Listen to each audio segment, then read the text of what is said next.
ಜಮೀನು ವಿವಾದಕ್ಕೆ ಸಂಬಂಧಿಸಿದಂತೆ ಎರಡು ಗುಂಪುಗಳ ನಡುವೆ ಮಾರಾಮಾರಿ ನಡೆದಿದೆ.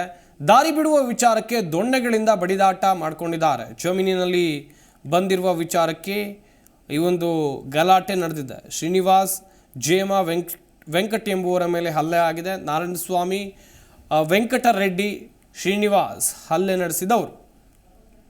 ಚಿಕ್ಕಬಳ್ಳಾಪುರದ ಚಿಂತಾಮಣಿ ತಾಲೂಕಿನಲ್ಲಿ ಈ ಘಟನೆ ಆಗಿದೆ. ಜಮೀನಿಗೆ ದಾರಿ ಬಿಡುವ ಹಾಗೂ ಪಕ್ಕದ ಜಮೀನಿನವರು ತಮ್ಮ ಜಮೀನಿನಲ್ಲಿ ಬಂದಿರುವ ವಿಚಾರಕ್ಕೆ ಎರಡು ಗುಂಪುಗಳ ನಡುವೆ ಗಲಾಟೆ ಆಗಿದೆ.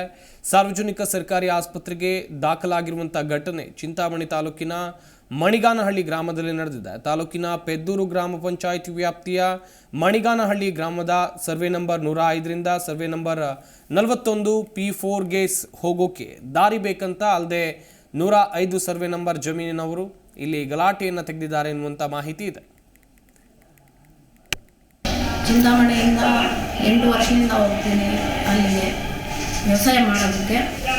ನಮ್ಮ ಶ್ರೀನಿವಾಸ ಇರಲ್ಲ, ನಾನು ಒಬ್ಬಳೇ ಇರೋದು ತೋಟದಲ್ಲಿ.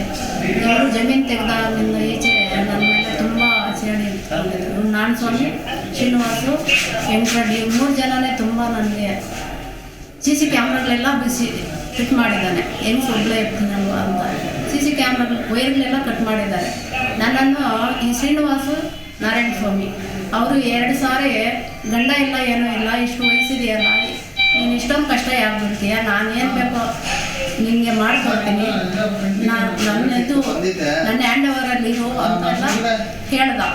ನಾನು ಅವ್ರಿಗೆ ಬದಲಿಲ್ಲ. ಅದಕ್ಕೆ CC ಕ್ಯಾಮ್ರಾಗಳೆಲ್ಲ ಕಟ್ ಮಾಡಿಬಿಟ್ಟು ನಾವು ಅಂದರೆ ಇಲ್ಲಿಂದ ಚಿಂತಾಮಣಿಯಿಂದ 9 ಗಂಟೆ ಬಸ್ಸಿಗೆ ಹೋದರೆ ಪೆದ್ದೂರು ಬಸ್ಗೆ ಸಾಯಂಕಾಲ ಲಾಸ್ಟ್ ಬಸ್ ಬರೋದು ಕತ್ಲಾಗುತ್ತೆ. ಇವತ್ತು ಗಲಾಟೆ ಆಗಿರ್ತಕ್ಕಂಥದ್ದು ಏನಕ್ಕೆ ಅಂತ ನಾನು ಈ ಥರ ನಾನು ಅವರು ಹೇಳಿದಕ್ಕೆ ಒಪ್ತಿಲ್ಲಲ್ಲ, ಅದಕ್ಕೋಸ್ಕರ ಜಾತಿ ಅಂತ ಪದೇ ಜಾತಿ ಸುದ್ದೇ ಇರ್ತಾರೆ ಅವರು. ನಾನು ಅಲ್ಲಿಗೂ ಮಾತಾಡ್ತಾನೆ ಇಲ್ಲ, ನನ್ನ ಕೆಲಸ ನಾನು ಏನೋ ಮಾಡ್ಕೊಂಡು ಬರ್ತಾ ಇದ್ದೆ.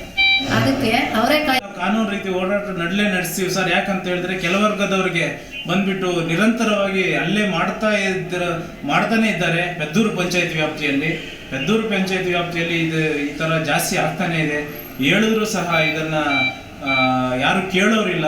ನಮ್ಗೆ ಅನ್ಯಾಯ ಆಗ್ತಾನೆ ಇದೆ, ಚಿಂತಾಮಣಿಯಲ್ಲೂ ಸಹ ಅನ್ಯಾಯ ಆಗ್ತಾನೆ ಇದೆ. ಆದ್ರೂ ಸಹ ಇದನ್ನ ಯಾವುದೇ ರೀತಿ ಕಾನೂನು ರೀತಿ ನಾವು ಓಡಾಡ್ತೀವಿ ಸರ್. ಯಾಕಂದ್ರೆ ನಿರಂತರವಾಗಿ 30 ವರ್ಷಗಳಿಂದ ನಡೀತಾ ಇರೋದು. 30 ವರ್ಷಗಳಿಂದ ಇರೋ ದಾರಿನ ಸಹ ನಾನು ಹೇಳಿದ್ದೀನಿ, ಇಂಥ ಕಡೆ ಇದೆ ದಾರಿ ಅಂತ ಹೇಳಿದ್ರು.